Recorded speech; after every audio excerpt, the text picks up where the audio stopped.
घर की छोटी बहू नम्रता को अपने ससुराल में आए हुए 2 हफ्ते हो गए हैं। वह अपने ससुराल में काफी खुश है। ऐसा नहीं है कि उसकी जिंदगी में परेशानियां नहीं हैं, लेकिन बात यह है कि वह काफी समझदार और सहनशील स्वभाव की लड़की है, लेकिन उसे तो आने वाली परेशानियों का बिल्कुल भी अंदाजा नहीं था। खैर, नम्रता अभी घर के गार्डन में फूल लगा रही है। तभी नम्रता का देवर आकाश पीछे से आकर उसे डरा देता है। क्यों भाभी, डर गई ना आप? क्यों नहीं, आप बहुत बड़े भूत है ना जो हम आपसे डर जाएंगे। आकाश अपने हाथ में पीछे कुछ छुपा रहा था। क्या बात है आकाश, क्या छुपा रही हो तुम? दिखाओ। पहले आप आंखें बंद कीजिए। अरे ऐसा भी क्या है? कीजिए ना भाभी। नम्रता आंखें बंद करती है। आकाश नम्रता के हाथ में एक तोहफा देता है। अरे आकाश, ये किस लिए है? अरे भाभी, हैप्पी बर्थडे टू यू। आपको क्या लगा कि आपका ये देवर आपका जन्मदिन याद नहीं रखेगा? नम्रता आंखों में आंसू लिए हुए। अरे तुम्हें मेरा जन्मदिन याद था और गिफ्ट भी ले आए हो? क्या भाभी, आप भी ना कर दी ना छोटी बात। इसमें इमोशनल होने वाली क्या बात है? आकाश, तुम तो जानते हो मैं इतने गरीब परिवार से हूँ। मैंने यह जन्मदिन मनाना और गिफ्ट यह सब कभी नहीं देखा। तो क्या हो गया भाभी, अब यही आपका घर है। हाँ बिल्कुल, thank you Akash. Most welcome भाभी जी। मैं कोई उज्जवल भैया थोड़ी हूँ जो आपका जन्मदिन भूल जाऊंगा। अरे वे बस थोड़ा काम में बिजी होंगे तो भूल गए होंगे। देखिए, वो आपका जन्मदिन भूल गए, लेकिन मैं नहीं भूला। ये तो सही बात है देवर जी। तभी वहाँ पर नम्रता का पति उज्जवल आ जाता है। अरे नम्रता, सॉरी यार, दरअसल आज ऑफिस में बहुत इम्पोर्टेंट मीटिंग है, उसी के चक्कर में मैं तुम्हारा बर्थडे भूल गया। अरे इसमें सॉरी की क्या बात है? मैंने आपसे कुछ कहा क्या? नहीं, कहा तो नहीं। मेरे जन्मदिन से ज्यादा जरूरी आपकी मीटिंग है। आपको लेट हो रहा है, आप जाइए। ठीक है नम्रता। आकाश, मैं चलता हूँ। ये सारी चीजें नम्रता की दोनों जेठानियां और सास प्रेमा देख लेती है। क्या फालतू में गिफ्ट दे रहा है उसे, खर्चा किया अलग। हाँ, कभी जिंदगी में इसने देखा भी है कोई गिफ्ट? आपने तो मेरे मुंह की बात छीन ली दीदी। भिखारन कहीं की, एक तो कुछ लाई नहीं दहेज में, ऊपर से गिफ्ट और मिल रहे हैं महारानी को। हाँ, चलो देखते हैं क्या गिफ्ट मिला है इसे। तीनों नम्रता के पास चली जाती हैं। क्या गिफ्ट मिला है हमारी देवरानी को? जी जेठानी जी, अभी खोलती हूँ, देखती हूँ। क्या बात है आकाश, तेरे पास बड़े पैसे आ रहे हैं। अरे माँ, मैंने कुछ पॉकेट मनी बचा रखी थी ना, तो मैंने सोचा कि भाभी के लिए कुछ गिफ्ट ले लो। अच्छा, घर में और लोगों के भी जन्मदिन आते हैं, वे नहीं याद रहते तुझे? नहीं माँ, वो तो मुझे याद नहीं रहते। I am sorry. Namrata gift खोलती है तो उसमें एक महंगी घड़ी होती है। ओफो आकाश बेटा, तूने नम्रता को ऐसा गिफ्ट क्यों दिया? दिन भर तो घर में ही रहती है, घड़ी का क्या काम है इसे? अरे तो क्या हुआ माँ, आप भी ना कर दी ना छोटी बात। जरा पूछो तो नम्रता से, इनके घर में घड़ी भी है क्या कोई जो अपने इसे इतनी महंगी घड़ी ला कर दे दी? इसने कहाँ ऐसी घड़ी देखी होगी? मुझे तो लगता है इसने कलाई में घड़ी भी पहली बार ही पहनी है। नम्रता भाभी, आपको कहीं से जलने की बू आ रही है क्या? मुझे तो आ रही है, कुछ तो जल रहा है कहीं पर। आकाश, ऐसी बातें करते हैं क्या अपनी भाभीयों से? आप में से तो कोई मुझे ना ही सिखाए कि कैसे बात करते हैं। देवर जी, कभी हमें भी दिया है कोई गिफ्ट? मुझे तो आज तक नहीं दिया। वो क्या है ना कि जो मुझे लायक लगता है मैं उसी को गिफ्ट देता हूँ। आकाश तो कुछ ज्यादा ही नहीं बोलने लग गया है। इसके बाद आकाश वहाँ से चला जाता है। ए नम्रता, तेरा हो गया हो तो चल, किचन में बहुत सारा काम पड़ा है। कितनी देर से पौधा लगा रही है? हाँ, पौधा ही खा के पेट भर लेंगे। हाँ, जरा सोचना चाहिए ना कि किचन में कितना काम पड़ा है। जी माँ जी, आई बस हो गया। नम्रता किचन में काम करने लग जाती है। सास हॉल में बैठकर टीवी देखकर सोचती है, लेकिन उसे रिमोट कहीं नहीं मिलता। अब ये रिमोट कहाँ चला गया? कल रात आपकी छोटी बहू देवर जी के साथ टीवी देख रही थी, उसी ने यहाँ वहाँ रख दिया होगा। अभी खबर लेती हूँ उसकी। इसके मायके में टीवी नहीं है तो यहाँ बिजली का बिल बढ़ा रही है। हाँ, प्रेमा जोर जोर से नम्रता का नाम लेकर चिल्लाने लगती है। नम्रता दौड़ कर आती है। क्या हुआ सासू माँ, आप ठीक तो है ना? अरे मुझे क्या होगा, मुझे पता है तू चाहती है कि मुझे कुछ हो जाए और तू आराम से घर में मौज करे, है ना? नम्रता के लिए तो अपनी सास की ऐसी बातें सुनना आम बात हो गई थी। बेचारी चुपचाप सुनती रहती है। टीवी का रिमोट कहाँ गया? मुझे नहीं पता जेठानी जी, मैंने तो कल ये रिमोट यहीं पर रख दिया था। तो क्या रिमोट हवा में उड़ गया? तूने जिंदगी में कभी टीवी देखा भी है क्या? अरे देखा होता तो कदर होती ना चीजों की। वही तो, फालतू का खर्चा करवा दिया। हाँ, थोड़ी देर में ससुर मनोज घर आ जाते हैं। उसके हाथ में नया रिमोट होता है। मुझे पता था कि तुम बहुत बड़ा ड्रामा खड़ा कर दोगी, इसलिए मैं नया रिमोट ले आया। मैंने सुबह ही देख लिया था कि यहाँ पर रिमोट नहीं है। अच्छा, क्या बात है? उसे कुछ नहीं कहोगे लेकिन मुझे सुना रहे हो? मैं आपको ड्रामेबाज लगती हूँ? हाँ, मेरी ही गलती है कि मैंने तुम्हें कभी डांटा नहीं। अगर मैंने ये काम पहले किया होता तो अब ये सब ना करना पड़ता मुझे। इस भिखारन लड़के के लिए तुम मुझसे लड़ाई करते हो? क्योंकि दिन भर तुम्हारे उस पर अत्याचार बढ़ते जा रहे हैं। अरे कौन अत्याचार करता है ससुर जी? ये कोई जेल है क्या? हमारी सासू माँ इतनी अच्छी है, आप उनके लिए ऐसा कैसे बोल सकते हो? तुम दोनों चुप रहो। जो प्रेमा नम्रता के साथ कर रही है वैसा ही तुम्हारे साथ होता तो कैसा लगता तुम दोनों को? ऐसा कुछ नहीं है ससुर जी। मम्मी जी को ऐसा मत कहिए पापा जी। नम्रता की यह बात सुनकर मनोज की आंखों में आंसू आ जाते हैं। वाकई में बेटी, मैं धन्य हूँ जो मुझे तुम्हारे जैसी बहू मिली। और एक ये है, मन तो करता है सब उज्जवल को बता दूं और बंटवारा हो इस घर का। नहीं ससुर जी, ऐसा मत कहिए। इतने प्यारे परिवार को ऐसे उजड़ने मत दीजिए प्लीज। शुरू हो गया इनका इमोशनल ड्रामा। हाँ, चले यहाँ से। इतनी तरफदारी करते हो ना इसकी, देखना एक दिन नाक कटवा के रहेगी हम लोगों की। आप भूल गए कि ये खाली हाथ आई थी? बस भी करो प्रेमा, पागल हो गई हो क्या? तरफदारी इंसान की होती है, चीजों की नहीं। इसके बाद प्रेमा गुस्से से नम्रता की तरफ देखती है और रिमोट को वहीं छोड़कर चली जाती है। बेचारी नम्रता इतना कुछ सहती रहती लेकिन फिर भी अपने साजन का घर कभी नहीं छोड़ती। नम्रता हाथ जोड़कर, हे प्रभु, मेरे घर को कभी उजड़ने मत देना, हम पर अपनी कृपा बनाए रखना। नम्रता अपने पति के साथ अपने बेडरूम में है। नम्रता ने अपने देवर का गिफ्ट अपने पति को दिखाया। गिफ्ट तो काफी प्यारा है, लेकिन माफ करना नम्रता, आज मीटिंग से आने में इतनी देर हो गई कि मैं तुम्हारे लिए कोई गिफ्ट ही नहीं ला पाया। अच्छा, आप तो ऐसे कह रहे हैं, आप हैं ना मेरे साथ। आपसे अच्छा और बेहतरीन तोहफा मेरे लिए क्या हो सकता है? तो चलो आओ, मैं तुम्हें एक तोहफा देता हूँ। अपनी आंखें बंद करो। नम्रता काफी शर्मा जाती है। अरे ये क्या कर रहे हो आप? अरे वही जो एक पति पत्नी करते हैं। मुझे शर्म आ रही है। अरे छोड़ो ना नम्रता ये शर्म वरम। घर में प्रीतम आता है। प्रीतम एक बीमा कंपनी में काम करता है और वो हर महीने नम्रता की सास और दोनों जेठानियों से इंश्योरेंस के पैसे लेने आता है। भाभी जी नमस्ते। जी नमस्ते। अरे नम्रता जा और थोड़ा नाश्ता पानी लेकर आ। और पापा जी कैसे हैं? जी घर में सब ठीक है। असल में प्रेमा प्रीतम को पहले से जानती है। अरे तुम्हारी माँ और मैं तो बचपन की बहुत अच्छे दोस्त हैं, लेकिन तुम लोग फिर यहाँ से कहीं दूसरे शहर में चले गए। जी आंटी जी, माँ ने बताया था मुझे ये सब। फिर उसके बाद तो मुलाकात ही नहीं हुई, पर अफसोस है कि वह इस दुनिया से इतनी जल्दी चली गयी। हाँ, वो भी अक्सर मुझे आपके बारे में बताया करती थी। तू चिंता मत कर, तू बहुत अच्छा काम कर रहा है। तू देखना अपनी जिंदगी में बहुत आगे बढ़ जाएगा। तभी नम्रता नाश्ता और चाय लेकर आती है और प्रीतम चाय की प्याली उठाकर चाय पीने लगता है। प्रेमा प्रीतम को पैसे देते हुए, यह लो इंश्योरेंस के पैसे। ठीक है आंटी जी, चलता हूँ। अगले दिन दरवाजे की घंटी बजती है। नम्रता दरवाजा खोलती है तो देखती है कि एक पार्सल वाला आया हुआ है। किसके नाम से पार्सल है? मैडम जी, नम्रता नाम से है। हाँ मैं ही हूँ, दीजिए। पर ये किसने भेजा है? मुझे नहीं पता मैम, आप यहाँ साइन कर दीजिए।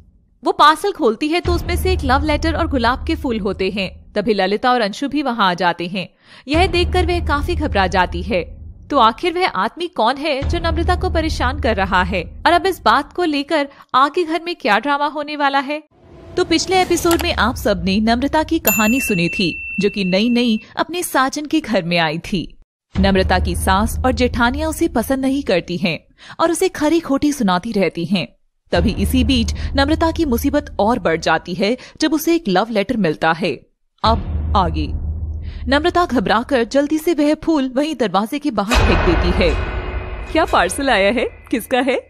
कुछ नहीं जेठानी जी, मेरी कॉलेज की मार्कशीट है। नम्रता अपने कमरे में चली जाती है। मुझे तो यह कोई लेटर जैसा लग रहा है और इसने बाहर कुछ फेंका था। देखूं तो जरा क्या है। ललिता बाहर देखते हुए, अरे हाँ, यहाँ तो गुलाब के फूल हैं, कुछ तो चक्कर है। जरूर इसके किसी यार ने भेजे होंगे जो हमसे छुपा रही थी। हाँ, तू रुक, मैं अभी आती हूँ। अब देख एक और तमाशा होगा घर पे। ललिता भी चुपके से उसके पीछे चली जाती है और छुपकर उसे देखने लग जाती है। नम्रता उस लेटर को देखते हुए, हे भगवान, ये आखिर कौन है जो मुझे परेशान कर रहा है? हे भगवान, उज्जवल जी को ना पता चल जाए। अच्छा, तो इसे फूल के साथ लव लेटर भी मिल रहे हैं। मैं अभी जाकर सासू माँ को बताती हूँ ये सब। ललिता जाकर सारी बात अपनी सास को बता देती है। अच्छा, ये कलमोही अब ऐसे काम भी करती है। आने दे उज्जवल को, सारी बात बताती हूँ तेरी। वहीं दूसरी ओर बेचारी नम्रता परेशान हो रही थी क्योंकि उस पार्सल में किसी का भी नाम नहीं लिखा था। शाम के वक्त उज्जवल ऑफिस से आते हैं और फ्रेश होकर अपनी माँ के पास जाता है। माँ, आज खाने में क्या बना है? बस तू खाने पीने में लगा रहे, अपनी बीवी पर तो बिल्कुल ध्यान ही मत दे। क्या बात है माँ, तुम्हें नम्रता की बड़ी फिक्र हो रही है? अरे मैं ध्यान देता तो हूँ उस पर। चुप कर जा, मैं दूसरे वाले ध्यान की बात कर रही हूँ।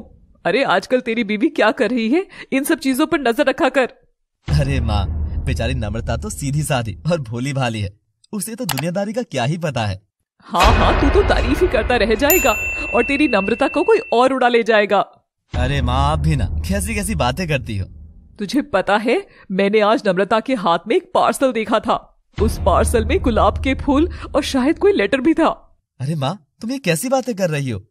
हाँ, मैं तो ऐसे ही बूढ़ी हो गई हूँ ना, मुझे तो कुछ पता ही नहीं है जैसे।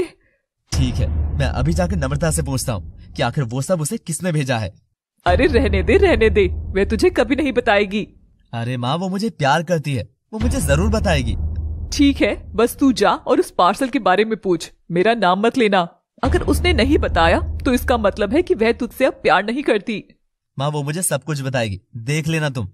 प्रेमा काफी चालाक थी। वह पिछले कुछ दिनों से उज्जवल को भड़का रही थी, लेकिन उज्जवल अपनी पत्नी से बहुत प्यार करता था और उसने हमेशा अपनी पत्नी का ही साथ दिया। लेकिन ऐसी बात से उज्जवल भड़क रहा था। नम्रता, क्या कर रही हो? बस खाना बनाने की तैयारी कर रही हूँ। अच्छा, तुमसे एक बात पूछूं? हाँ पूछिए, क्या बात है?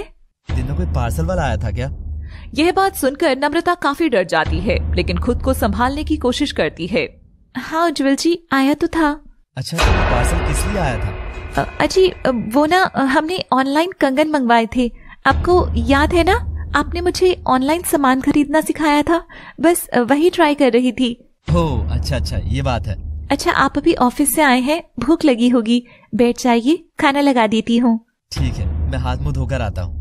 दरअसल नम्रता 2 दिन पहले ही बाजार से कुछ कंगन लेकर आई थी, इसलिए वह डर के मारे झूठ बोल देती है। तो उज्जवल अपनी माँ के पास जाता है। क्यों, कुछ नहीं बताया ना उसने तुझे? बेवकूफ बनाया है तुझे। हाँ, वही मैं भी सोच रहा हूँ कि आखिर नम्रता मुझे कुछ क्यों नहीं बता रही। देख उज्जवल, जिसके मन में खोट होता है वही हमसे बातें छुपाता है। आखिर ऐसी क्या बात है जो तुझसे भी छुपा रही है वो? हाँ, उज्जवल काफी परेशान हो जाता है और रात भर वही सोचता रहता है कि आखिर नम्रता ने उसे ये सारी बातें क्यों नहीं बताई। अगले दिन सुबह नम्रता सभी के लिए नाश्ता बनाती है। नम्रता नाश्ते का टिफिन अपने पति को देते हुए, ये लो, मैंने आज आपकी पसंद के गोभी के पराठे बनाए हैं। नहीं नम्रता, आज मेरा मन नहीं है, मैं आज बाहर ही खाना खा लूंगा। लेकिन आप? जा रहा हूँ। नम्रता को बुरा लगता है। उज्जवल जानबूझकर नाश्ता लेने के लिए मना कर देता है और ऑफिस चला जाता है। ए नम्रता, चल जल्दी से हम लोगों के लिए नाश्ता लगा, बहुत देर हो गई है, भूख लग रही है।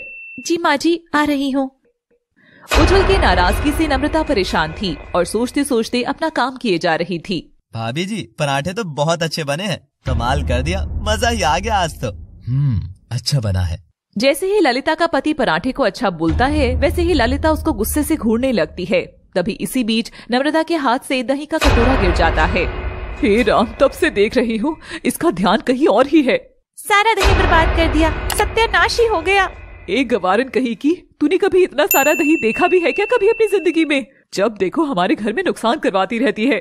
सही बात है माँ जी, कभी रिमोट घुमा देती है तो कभी राशन का नुकसान करती है। हाँ, तुम दोनों छोटी बहू से कैसे बातें कर रही हो? ये कोई तरीका है बात करने का? ये घर नम्रता का भी है। अरे ससुर जी, गलती करेगी तो अब बोलेंगे ही ना करे नुकसान फिर। भैया, ये कोई गलती नहीं है, उन्होंने जानबूझकर नहीं किया है, ये दिमाग हिल गया आप सब लोगों का। तू चुपचाप रह, तुझे बीच में बोलने की कोई जरूरत नहीं है। आप भाभी को न जाने क्या क्या कहती रहती हो, लेकिन वो कभी भी उज्जवल भैया से आपकी शिकायत नहीं करती। अरे कह दे जाकर, मैं डरती नहीं हूँ, बस अब यही तो रह गया है, सास होकर भी मैं कुछ नहीं बोल सकती। ऐसा नहीं है प्रेमा, तुम बोल सकती हो, लेकिन थोड़ा सोच समझ कर बोला करो। माँ, आपके साथ बड़ी भाभीियों की जुबान पर भी लगाम लगाने की जरूरत है। इस 2 कौड़ी की लड़की के लिए तुम दोनों मुझसे बहस कर रहे हो? छी छी छी। अपनी पत्नी की ऐसी बातें सुनकर मनोज काफी गुस्सा हो जाता है और अपनी कुर्सी से उठकर बिना खाना खाए वहाँ से चला जाता है। देख ले चुड़ैल, तेरी वजह से क्या क्या हो रहा है। जब तू नहीं आई थी तो घर में कितनी शांति थी। सही कह रही है माँ जी, जब से ये आई है घर में चिक चिक होती रहती है। हाँ? अरे अब हर बहू हमारी तरह लक्ष्मी के कदम लेकर थोड़ी आती है, कोई कोई इसकी जैसी चुड़ैल भी होती है। और सभी लोग बिना खाए वहीं से उठ जाते हैं। नम्रता दुखी होकर रोने लग जाती है। चिंता मत करिए भाभी, मैं आज उज्जवल भैया को सब कुछ बता दूंगा, फिर देखना। नहीं आकाश, ऐसा मत करना, नहीं तो माँ जी मुझ पर और भी ज्यादा गुस्सा करेंगी। ऐसा मत करना देवर जी। भाभी जुल्म सहना भी अच्छी बात नहीं होती है। नहीं देवर जी, मैं अभी इस घर में नई आई हूँ, मुझे यहाँ एडजस्ट होने में थोड़ा वक्त लगेगा। आप प्लीज ऐसा कुछ मत करिए। ठीक है भाभी, पर मैं ज्यादा वक्त तक ये सब नहीं देखूंगा, बता देता हूँ आपको। और फिर आकाश चाहते हुए भी कुछ नहीं कर सकता। कुछ देर बाद ललिता नम्रता के कमरे से गुजरती है तो वह देखती है कि नम्रता का फोन बज रहा है। ओहो, उज्जवल जी का फोन आ रहा है। लगता है अपनी बीवी पर प्यार आ रहा है, लेकिन मैं ऐसा होने नहीं दूंगी। और उसका फोन लेकर वहाँ से चली जाती है और कहीं और छुपा कर रख देती है। आखिर नम्रता फोन क्यों नहीं उठा रही है? मैं तो बस सुबह के लिए उसे सॉरी बोलना चाहता था। उज्जवल को क्या पता था कि नम्रता का फोन तो उसके पास था ही नहीं। उज्जवल लगातार कई बार उसे कॉल करता है, लेकिन वह कॉल नहीं उठाती। नम्रता, जाकर ये कपड़े धो दो। इतने सारे कपड़े? अब तू कपड़ों की भी गिनती करेगी? ये सब मैले हैं। चल जा, धो सब। दरअसल ललिता ने जानबूझकर नम्रता को उस दिन बहुत सारे कपड़े धोने के लिए भी दिए थे, ताकि वह अपने फोन पर ध्यान ही ना दे पाए। घिसती रहो कपड़ों को। इस भिखारन का तो यही हाल होना चाहिए। उज्जवल फिर से नम्रता को कॉल करता है, लेकिन नम्रता फोन नहीं उठा पाती। उज्जवल परेशान हो जाता है और अपनी माँ को कॉल करता है। माँ, नम्रता कहाँ है? वो फोन क्यों नहीं उठा रही है? अरे पर वो तो अभी फोन पर बात कर रही थी, मैंने देखा था उसे। और मैं उसे कब से फोन कर रहा हूँ? तो मैंने तुझे पहले ही खबर दी थी कि तू ही निकम्मा है। हाँ। उज्जवल गुस्से में फोन रख देता है। अभी उज्जवल का फोन आया था, मैंने उससे कह दिया कि नम्रता फोन पर बात कर रही है। बहुत अच्छा किया माँ जी, अब तो मजा ही आ जाएगा। अब तो इस घर से बाहर निकाल देगा उज्जवल उसे। हाँ माँ जी, तमाशा देखेंगे अब। बस फिर उज्जवल के लिए कोई और लड़की देखेंगे जो इसकी तरह भिखारिन ना हो और कुछ तो लेकर आए। नम्रता अपना काम खत्म कर लेती है। थोड़ी देर में उज्जवल गुस्से में घर में आता है। नम्रता, नम्रता, कहाँ हो तुम? नम्रता भागती हुई आती है। क्या हुआ? आप इतना गुस्से में क्यों हो? उज्जवल नम्रता को जोर से थप्पड़ लगाता है। अगले एपिसोड में देखेंगे कि प्रेमा और बड़ी बहुओं की चालाकियां और झूठ से नम्रता की जिंदगी पर क्या क्या असर होगा, और क्या उज्जवल कभी अपनी पत्नी को समझ पाएगा। पिछले एपिसोड में आपने देखा कि प्रेमा और नम्रता की जेठानियां बार बार नम्रता को नीचा दिखा रही हैं। किस तरीके से प्रेमा अपनी चालाकी से उज्जवल को अपनी पत्नी के खिलाफ भड़का रही है, और वहीं दूसरी ओर उज्जवल भी अपनी माँ की बातों में आ भी रहा है और नम्रता पर धीरे धीरे शक भी करने लगा है। इतना ही नहीं, बल्कि नम्रता के कॉल ना उठाने पर वह गुस्से में नम्रता को थप्पड़ तक भी मार देता है। अब आगे उज्जवल के थप्पड़ से नम्रता काफी हैरान हो जाती है, क्योंकि इससे पहले तो उज्जवल ने कभी उससे गुस्से में बात तक नहीं की थी। अब ऐसे क्या देख रही हो? यही सोच रही हो ना कि मैंने क्यों मारा? आखिर हमसे क्या गलती हो गई उज्जवल जी? एक तो गलती करती हो और पूछती भी हो कि तुमने क्या किया। दूसरी ओर प्रेमा अपनी बड़ी बहुओं के साथ ये सब मजे लेकर देख रही थी। तभी ललिता जाकर नम्रता की फोन को वापस उसके कमरे में रखाती है। देख देख ललिता और अंशु, आखिर उज्जवल हमारी तरफ हो ही गया। वाह माँ जी, मानना पड़ेगा आपको, आपने तो वह काम कर दिया जो कोई नहीं कर सकता था। मेरा नाम भी प्रेमा है, प्रेमा। एक से एक बड़े काम किए हैं मैंने। नम्रता बार बार उज्जवल को समझा रही है कि उसका फोन उसके पास नहीं था और वो कपड़े धो रही थी। अरे बहाना बनाना बंद करो, समझी? मुझे सब पता है तुम क्या क्या कर रही थी। मैं कोई बहाना नहीं बना रही हूँ उज्जवल जी, मेरा यकीन कीजिए। तो काम तो घर में रोज ही होता है, आज पहली बार तो कपड़े नहीं धोए ना तुमने? नहीं उज्जवल जी, इतने सारे कपड़े इस वक्त पर कभी नहीं धोए हैं, आज ही भाभी ने धोने के लिए दिए थे। मानना पड़ेगा नम्रता तुमको तो, थप्पड़ खा के भी झूठ पर झूठ बोले जा रही हो, भाभी पर भी इल्जाम लगा रही हो। उस वक्त घर में नम्रता के ससुर और देवर नहीं थे, क्योंकि वह बाजार गए थे। तभी जब उज्जवल नम्रता से बहस कर रहा था, उस वक्त प्रेमा अपनी दोनों बहुओं के साथ वहाँ आती है। प्रेमा नाटक करते हुए, अरे क्या हुआ? माँ अपनी बहू से पूछिए कि क्या हुआ। मम्मी जी प्लीज आप कुछ बताइए ना इन्हें कि मैं दिन में काम में व्यस्त थी और मेरे पास फोन भी नहीं था।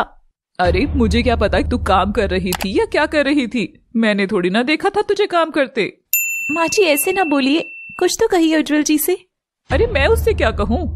जेठानी जी आप बताइए, आप ही ने तो कपड़े धोने के लिए दिए थे मुझे। मुझे कुछ नहीं पता, मैंने तो नहीं दिए। आजकल तो तेरे चाल ढाल भी बदले बदले से लगते हैं मुझे। क्या मतलब? माँ जी मैं ऐसी नहीं हूँ। अरे तुम मम्मी से क्या पूछती हो नम्रता? उन्होंने ही मुझे बताया था कि तुम दिन में किसी और से फोन पर बात कर रही थी।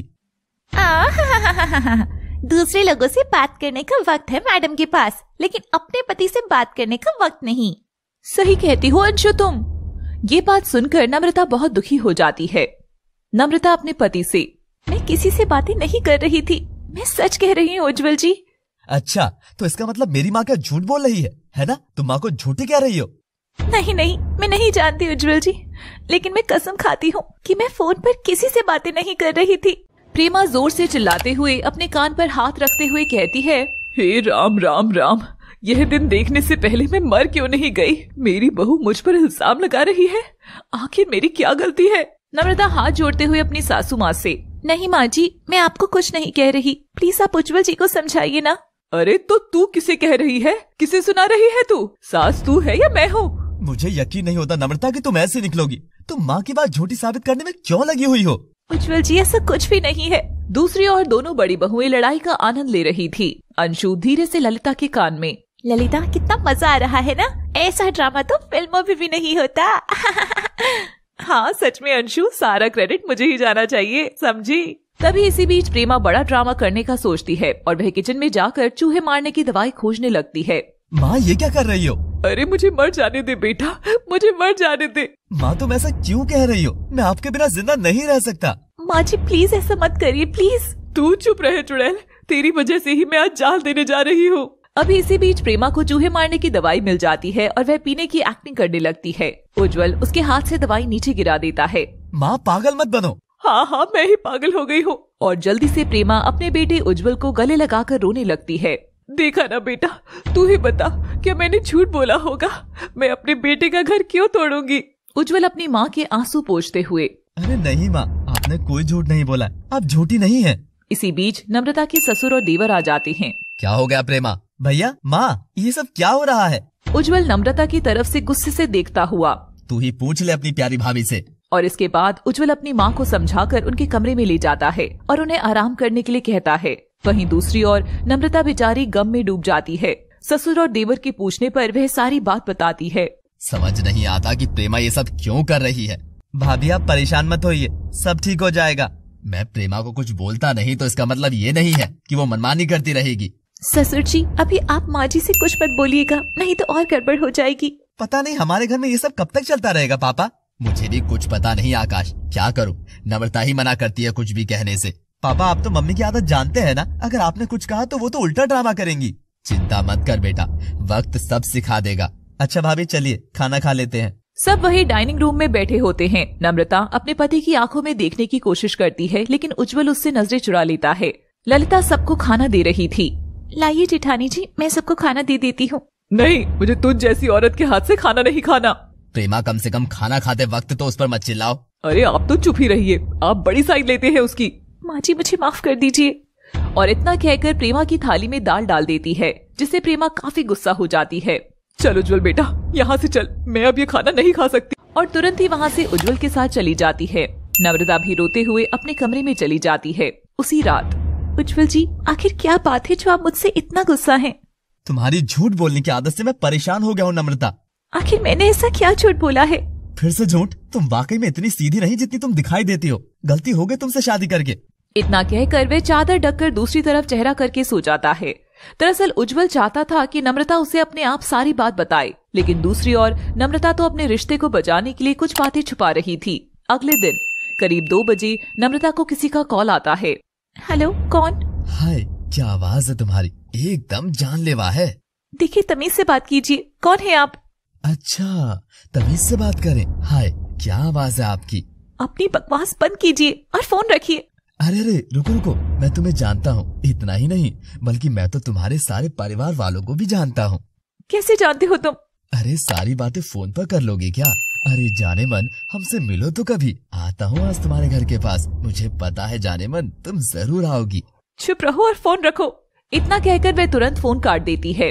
मुझे ये सब उज्जवल जी से बताना होगा। नहीं नहीं, कहीं वे मुझे गलत ना समझ ले और सारा इल्जाम मुझ पर ही ना आ जाए।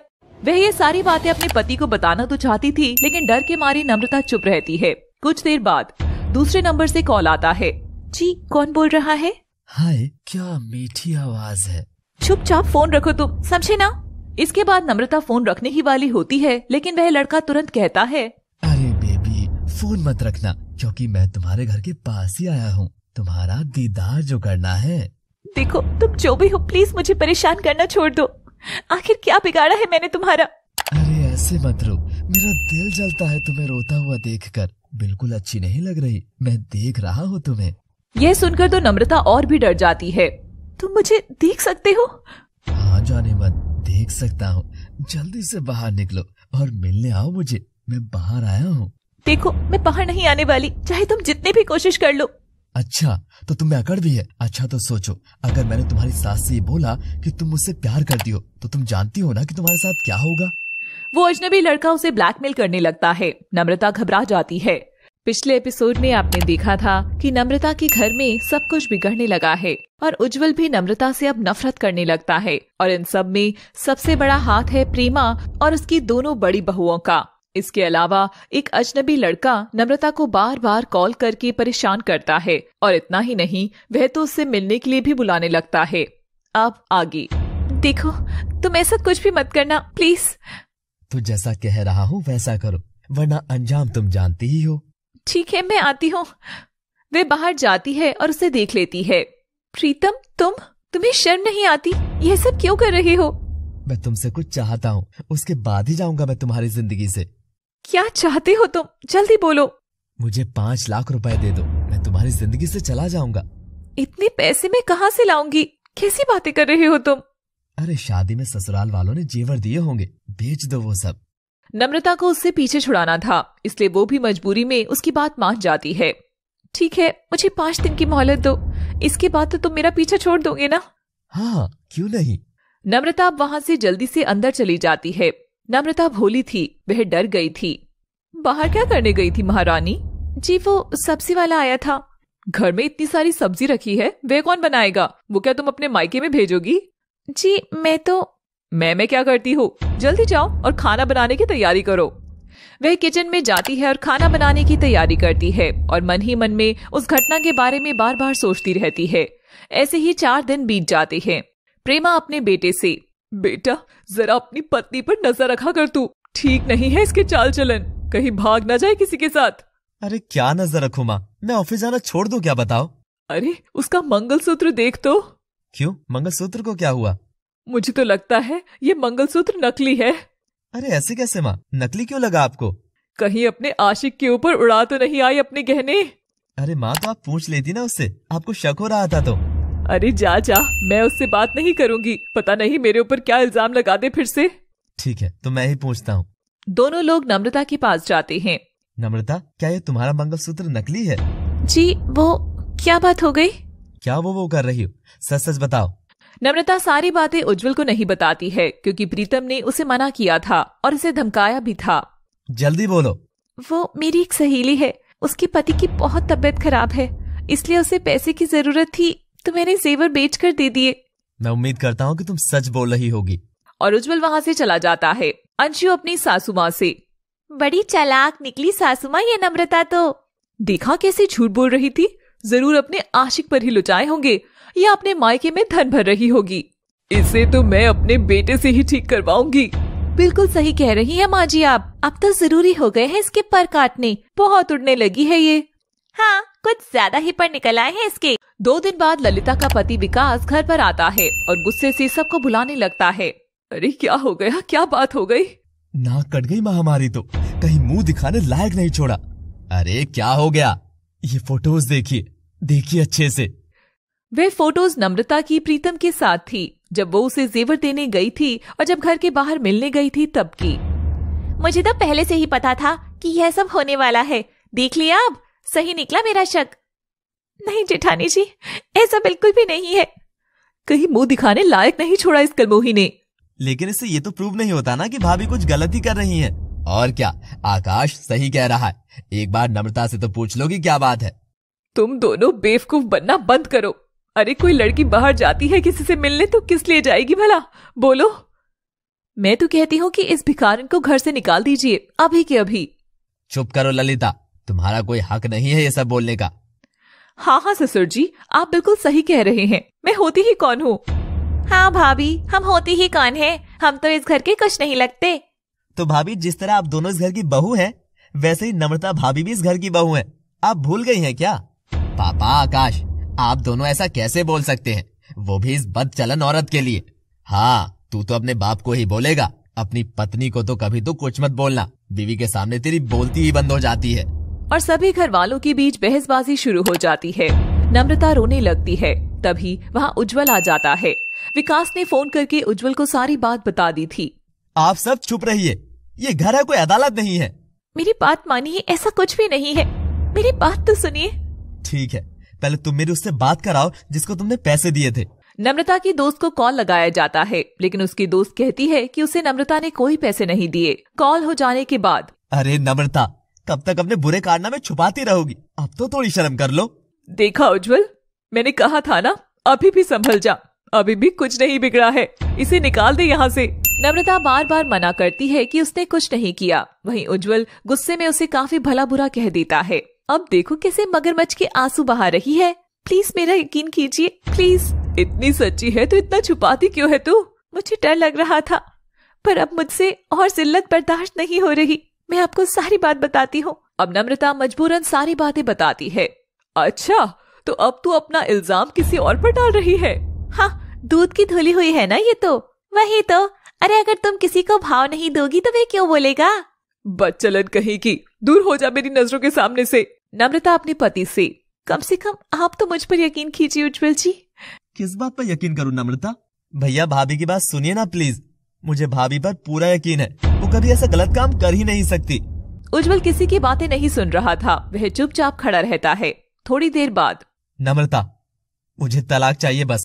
उज्जवल के मुंह से ये बातें सुनकर नम्रता काफी दुखी हो जाती है और अपनी जान लेने की सोचती है। वह चाकू लेती है और दौड़कर कमरे में जाती है। कमरे में पहुंचकर वह कमरा अंदर से बंद कर लेती है। कितना मजा आ रहा है ना अंशु? हाँ, टीवी सीरियल देखने की तो जरूरत ही नहीं है। हाँ सच में, बस यह चलता रहे दिन भर तो टीवी का बिल भी नहीं आएगा।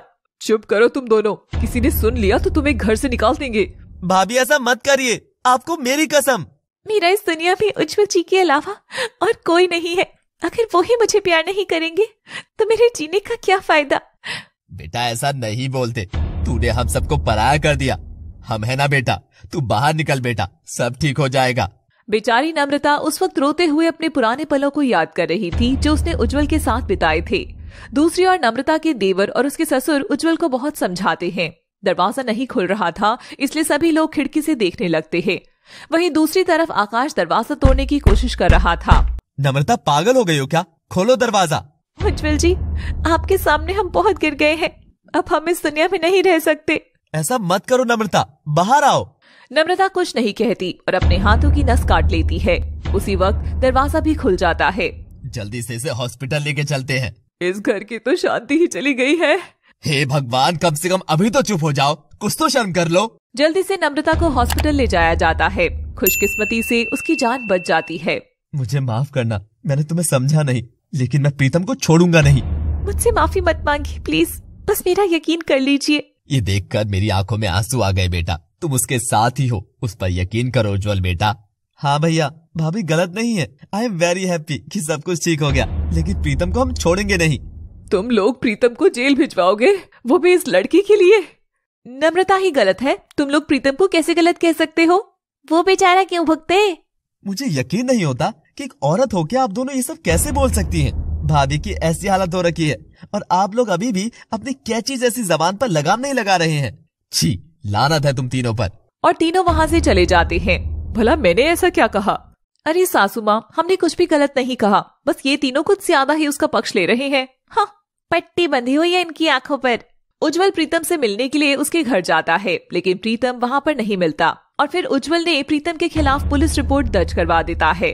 इस घटना के 2 दिन बाद अंशु दौड़ कर आती है और जोर जोर से सांसें ले रही होती है। अरे क्या हुआ, मर रही है क्या?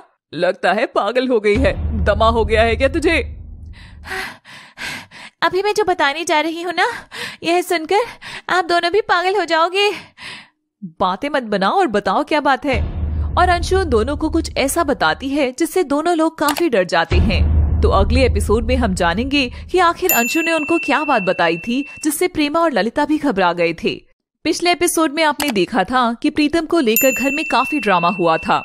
नम्रता बेचारी बेकसूर थी, लेकिन उसकी बातों पर कोई भी यकीन नहीं कर रहा था। इसी बीच परेशान होकर वह अपनी जान देने की कोशिश भी करती है, लेकिन खुशकिस्मती से वह बच जाती है। साथ ही आपने यह भी देखा कि उज्जवल को यकीन हो चुका है कि नम्रता उससे वाकई में प्यार करती है। ललिता सिर पकड़कर, हे भगवान अब क्या होगा? अरे तू चिंता मत कर, इस नीच की अक्ल तो मैं अभी ठिकाने लगाती हूँ। हाँ लेकिन माँ जी कैसे? वो इतनी आसानी से मानने वाला नहीं है। अरे कोई पैसा वैसा नहीं देंगे इसे, कौन सा इसने अपना काम अच्छे से किया है। माँ अगर उसने घर पर सबको यह बात बता दी कि यह सब हमने ही करवाया है तो क्या होगा? अरे जानता नहीं है क्या वो मुझे? ऐसे कैसे बता देगा? मुझे सोचने दो कुछ। असल में यहाँ बात प्रीतम की हो रही थी। असल में प्रेमा के दोनों बड़े बेटों और बहुओं ने प्रीतम को पैसे देकर नम्रता को परेशान करने के लिए उसे हायर किया था। हमने उसे उस काम के लिए पैसे दिए थे, लेकिन और पैसे मांग रहा था। इसको तो मैं जेल भिजवा के रहूंगी। सही बात है माँ जी, पता नहीं किस बेवकूफ को हमने ये काम दे दिया था। लेकिन वो काफी गुस्से में था, कहीं कुछ कर तो नहीं देगा ना? मुझे तो डर लग रहा है। अरे ऐसे ही कुछ कर देगा क्या? मेरे बड़े बेटों ने क्या चूड़ियां पहनी हुई है? उसकी हिम्मत तो देखो, हमें ब्लैकमेल भी कर रहा है। इन तीनों की बातें आकाश सुन लेता है और अपने पिताजी को कॉल कर सब बता देता है। अब हम दोनों को ही कुछ करना होगा, क्योंकि उज्जवल तेरी माँ से बहुत प्यार करता है। अगर उससे कुछ कहेंगे तो वो प्रेमा का धोखा सहन नहीं कर पाएगा। सही कहते हैं पापा आप। हम सोचते हैं कि इस बारे में क्या किया जा सकता है। अगले दिन दोपहर में दरवाजे की घंटी बजती है और ललिता दरवाजा खोलती है। दरवाजे पे प्रीतम था और उस समय प्रीतम थोड़े नशे में था। तुम यहाँ पर क्या कर रहे हो? तुम्हें समझाया था ना कि अब तुम्हें कोई पैसे नहीं मिलेंगे। प्रीतम ललिता को धक्का देते हुए, चल हट यहाँ से, एक तो मुझसे गलत काम कराते हो, ऊपर से पैसा भी नहीं देते हो। चुपचाप यहाँ से चली जाओ। माँ जी जल्दी आइए, ये देखो परेशान कर रहा है। अंशु की आवाज सुनकर प्रेमा जल्दी से आती है। प्रेमा प्रीतम को देखकर, अच्छा तो तू है? देख तूने तो हमारा काम अच्छे से किया भी नहीं, फिर भी हमने तुझे पैसे दिए। अब क्या लेने आया है तू? मुझे और पैसे चाहिए, इतने में मेरा कुछ नहीं बना।